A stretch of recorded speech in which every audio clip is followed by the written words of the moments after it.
శ్రీ మహావిష్ణువు గురు రూపంగా వ్యాస రూపంగా దిగి వచ్చి మనకి ఆ సమస్త వాంగ్మయాన్ని కూడా అందించారు. వారు అవతరించిన రోజు వ్యాస పూర్ణిమ. మన గురు పరంపరలో గురుదేవుల్ని మనం సాక్షాత్తు వ్యాసస్వరూపంగా చూసుకుని కొలుచుకునే రోజు ఇది గురు పూర్ణిమ. ఇటువంటి ఈరోజు విశేషంగా చాతుర్మాస్య వ్రత దీక్ష అనేది ప్రారంభమవుతుంది. ఎంత అద్భుతమైన ఆలోచన మన మహర్షులది, మన వేదాల్లో చెప్పిన విషయం ఎంత గొప్పది అని ఒక్కసారి లోతుగా పరిశీలన చేస్తే సమాజ హితం కోసం, అలాగే సమస్త ప్రాణుల విషయంలో కూడా దయతో, కరుణతో, కృపతో ఉండాలి అని చూపించేటువంటి శాస్త్ర వాక్యాలు ఈ చాతుర్మాస్య వ్రతాన్ని చేయమని మనకి బోధిస్తూ ఉన్నాయి.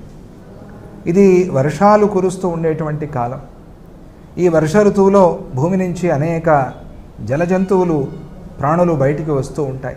క్రిమి కీటకాలు బయటికి వస్తూ ఉంటాయి.